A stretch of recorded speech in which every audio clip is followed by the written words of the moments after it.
Joining me now is Richard Haass, the president of the Council on Foreign Relations, author of the Bill of Obligations, the 10 Habits of Good Citizens. Richard, thanks for being here. I want to get your sort of help for folks to understand the significance of this announcement, at least by Vladimir Putin at this time, the suspension of the New START treaty, and what that means. Does it mean, do you expect that Russia would begin to expand its nuclear arsenal, or is this just sort of a rhetorical threat? It actually doesn't mean that much. The agreement has 4 years to go, Peter. The Russians are not going to break out. They said they would continue to honor the limits. They've already stopped most cooperation with inspectors. So what they've essentially done is stop what they've already stopped. So I don't think it's all that significant. In 4 years, we're going to have a big question. What do we put in its place? Right. And there's questions about new weapon systems, Chinese participation. That's when the real issues come.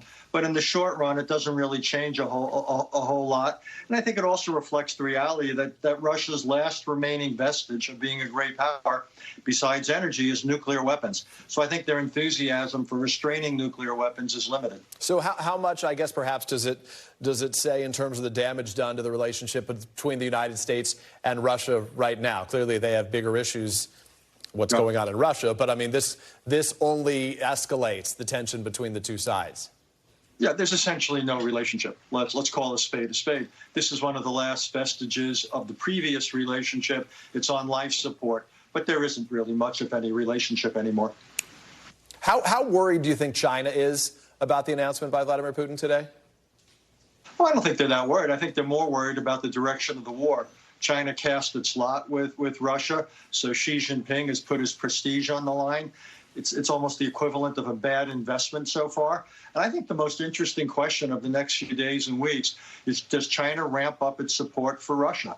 I think there's a decent chance it might. It doesn't mind this war continuing. It kind of bleeds the readiness militarily of the United States. It certainly doesn't want Russia to lose. Right. That would be bad for China. So I think that's the place to look. Richard, it was really striking to hear from Antony Blinken on Meet the Press. I was a part of Chuck's panel here over the weekend, where he basically made this accusation that China is considering providing lethal aid, weapons, to Russia right now. When pressed, he didn't provide any particular evidence. He seemed to say they would be reading in allies in the days ahead, but he wasn't specific about that as well. How, obviously, that would be a huge escalation were China to do this right now. How concerned do you think the U.S. should be that China is serious about considering to do something like that, and that that's a real problem that could be on the doorstep?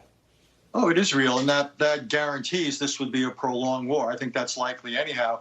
But one of the hopes people like me had is, even if the war is long-term, it would dial down in its intensity. If China begins to feed the Russian war machine, that puts a lot more pressure on Ukraine and indirectly on the rest of NATO, including ourselves. And I think it's possible. I think China basically dismisses the possibility of an improved relationship with the United States. They see what's going on here. They simply see no chance of it.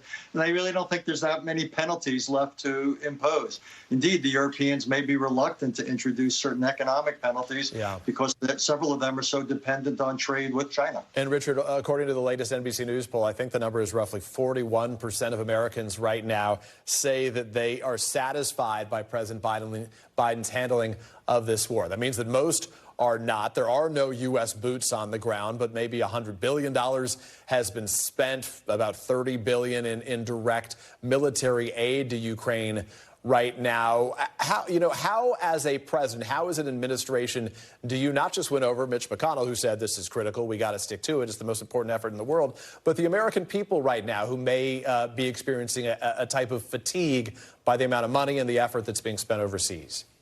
I actually don't read it that way, Peter. I think, first of all, the president has the support of Republicans, most Republicans in Congress, as well as most Democrats. I actually think that poll is very close to the overall numbers on President Biden. It's almost an approval-disapproval number. I don't think Americans are hanging on the latest news from Ukraine.